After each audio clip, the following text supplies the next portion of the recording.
नमस्कार शेतकरी भावांनो. खरीप 2026च्या हंगामाच्या तयारीला आपण जोरात सुरुवात केली आहे. ती अंतिम टप्प्यात आहे. या दरम्यान हवामानाबद्दल म्हणजे मान्सून 2026बद्दल वेगवेगळे अंदाज येत आहेत. देशातले हवामान तज्ज्ञ, महाराष्ट्रातले हवामान तज्ज्ञ, यूट्यूबवरचे हवामान तज्ज्ञ, भारतीय हवामान खातं यांनी मान्सून 2026बद्दल अंदाज व्यक्त केला आहे. आणि सगळ्याचा अंदाजाचा गोषवारा जर काढला तर साधारणतः 92%, सरासरीच्या 92% म्हणजे कमी पाऊस पडेल असा अंदाज आहे. भारतीय हवामान खात्याने 2-3 दिवसापूर्वी जो अंदाज दिला आहे त्यानुसार जून आणि जुलै या महिन्यामध्ये सामान्य पाऊस असेल. जुलैच्या शेवटच्या आठवड्यात किंवा ऑगस्टपासून पावसाचं प्रमाण कमी होईल. अल निनोचा प्रभाव जाणवेल असं दिसतंय. आता अल निनो म्हणजे नेमकं काय? प्रशांत महासागराचं तापमान वाढून 4 ते 5 डिग्री तापमान वाढून ही जी होणारी प्रक्रिया आहे त्याला ती नैसर्गिक प्रक्रिया आहे. आणि ही 4-5 वर्षातून एकदा होत असतं. ती पहिल्यांदाच होत नाही आहे. 4-5 वर्षातून केव्हा तरी होत असतं. आणि त्याचा जर असर झाला तर दुष्काळ पडतो असं कधी झालेलं नाही. एखादं दुसरं वर्ष जर सोडलं तर त्याही वेळेस सामान्य पिकं येत असतात. शेतकऱ्यांना उत्पादन येत असतं. पण असा अनुभव आहे की ज्या वर्षी पावसाचं प्रमाण कमी असतं त्यावर्षी सगळ्यात जास्त चांगलं पीक ते कपाशीचं येतं. या सगळ्या गोष्टीचा विचार करता आपल्याला आपल्या शेतीच्या नियोजनामध्ये बदल करावा लागेल. आपल्याकडे एकूण असलेलं क्षेत्र त्यामध्ये कपाशीचं पीक किती एकरावर घ्यायचं, सोयाबीनचं किती एकरावर घ्यायचं, तुरीवरचं पीक किती एकरावर घ्यायचं, कोणत्या जाती लावायच्या. साधारणतः कपाशीच्या लवकर ते मध्यम कालावधीचीच वाणं आपण लावली पाहिजे. उशिरा येणारी वाणं लावू नये.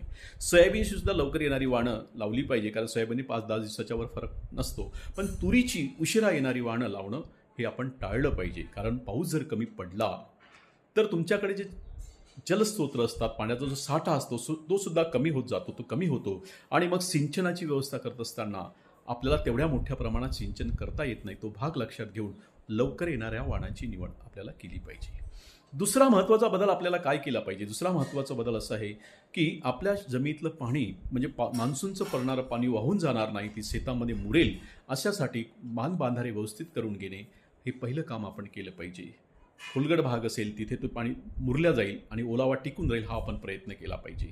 उताराला आडवी पेरणी केली पाहिजे म्हणजे पाणी वाहून जाणार नाही, त्या पिकाच्या कामी पडेल. तिसरं महत्त्वाचं, कारण पिकासोबत तणसुद्धा बाहेर येतं, गवतसुद्धा बाहेर येतं आणि त्यालासुद्धा पाणी लागत असतं. म्हणून प्री इमर्जन्स तण निघण्यापूर्वी त्याचा नियंत्रणाच्या दृष्टीने प्री इमर्जन्स तणनाशकाचा वापर जर आपल्याला करता आला तर त्याचासुद्धा फायदा आपल्याला होऊ शकतो. मग पाणी धरून ठेवण्याची क्षमता वाढवण्याकरता शेणखत असेल, सेंद्रिय खत याचा वापर, अशा अनेक गोष्टी करून आपल्याला याच्यावर मात करता येईल. तर शेतकऱ्यांना साधारणतः कपाशीमध्ये 135 ते 145 दिवसात येणारी वाण म्हणजे लवकर येणारी वाणं, 150-155 म्हणजे थोडी मध्यमकालीन, त्याच्यापेक्षा येणारी उशिरा वाणं, उशिरा येणाऱ्या वाणांचा वापर आपण शक्यतो टाळला पाहिजे. हा प्रयत्न आपण केला पाहिजे. आणि शेतकरी भावांनो ह्या सगळ्या गोष्टी करून आणि जसा अंदाज व्यक्त करताय सकारात्मक अंदाज आहे की जर IOD किंवा MGO सक्रिय राहिला, सकारात्मक दृष्टीने सक्रिय राहिला तर सामान्य मान्सून होऊ शकतो. आणि सामान्य मान्सून झाला तर शेतकऱ्याला उत्पादनसुद्धा चांगलं होऊ शकतं, सामान्य होऊ शकतो असा आपण सकारात्मक विचार करायची गरज आहे. कारण उत्तम नियोजनाने लवकर येणारी वाणं लावून व्यवस्थित नियोजन करून आपण आपलं उत्पादन व्यवस्थित ठेवू शकतो. फक्त आपल्याला न घाबरता, न चिंता करता, खूप पॅनिक न होता, खूप मीडियाच्या बातम्याकडे, यूट्यूबच्या बातम्याकडे लक्ष न देता आपल्या शेतीचं नियोजन करायचं आहे. आपल्या शेतामध्ये काय काय लावायचं, किती एकरावर काय लावायचं आहे याचं व्यवस्थित नियोजन करायचं आहे. बॅलन्स न्यूट्रिशनचं नियोजन करायचं आहे. कमी कालावधीमध्ये व्यवस्थित कालामध्ये आपलं पीक टिकून राहिलं पाहिजे आणि आपलं पीक आपल्या हातीवर हा प्रयत्न करायचा आहे. याबद्दल विस्तृत चर्चा करण्याकरता केव्हाही मला फोन करा, प्रत्यक्ष भेटा. कायम मी आपल्या सेवेत आहे. आम्हाला सेवेची संधी द्या.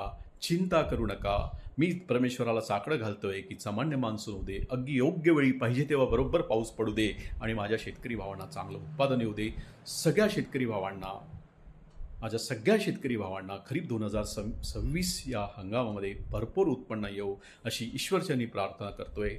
धन्यवाद.